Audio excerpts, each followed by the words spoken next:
are. Right now, we should be coming across near the English Channel. It's a little cloudy, so maybe you can't see that, but we're getting ready to come over into France. We're flying right now at about 17,500 miles an hour over the Earth, and so you can see things flip by pretty quick. Like I told you, we were over the English Channel in England just a second ago, and now we're coming up actually on the coast of France. So we're moving pretty fast. Soon it's going to be nighttime over Europe as well.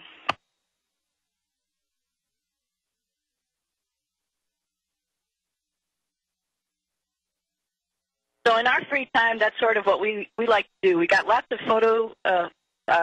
photography equipment up here, and we love to look out the window and take pictures of our beautiful Earth.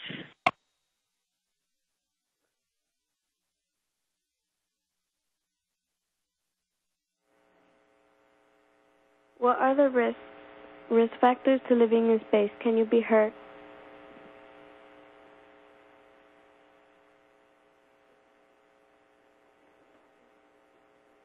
Well, let's see. You can be hurt. It depends on how well you fly. There are some hard and pointy things up here, and you just have to be a little bit careful.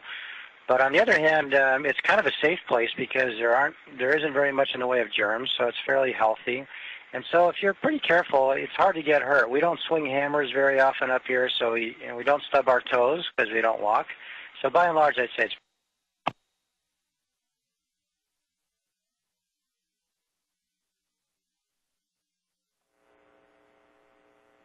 What are we learning on the ISS that can help us live on Mars someday?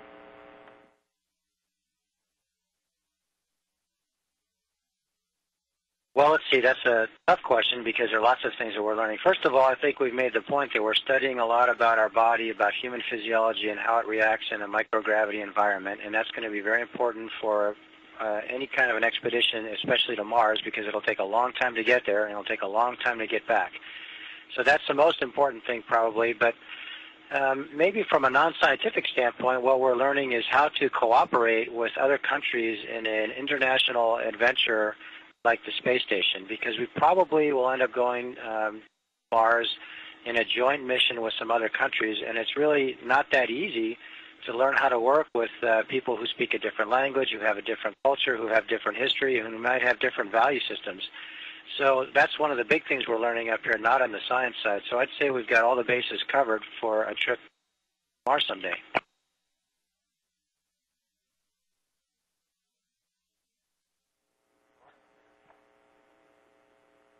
What has been the best experience you have had so far in space? And I'm glad you asked that question because you guys might get a chance to watch this before too long. I think my best experience so far was doing a spacewalk. When the space shuttle that came up and delivered me here was here, we did 4 spacewalks, and I got to do one of them. So I was outside in my spacesuit and got to work on the space station. And if you are watching this mission, sometime in early February, the first or second weeks, me and Michael will be doing 3 more spacewalks. So hopefully you'll get to join in. On our spacesuits, we got this really cool helmet cam, and so you can see exactly what we're doing. So I hope you tune in and watch because you get a real good close-up view.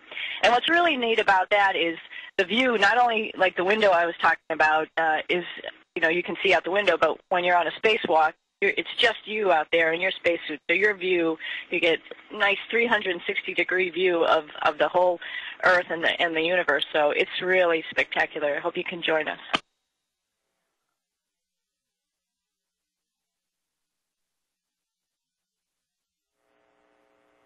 Do you miss eating any food from Earth?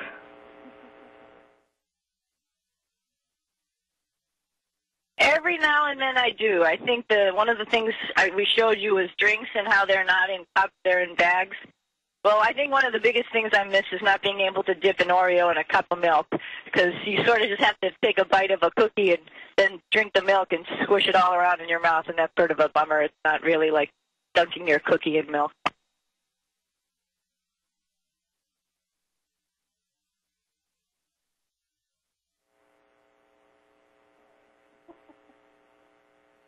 From space, what can you see on the Earth?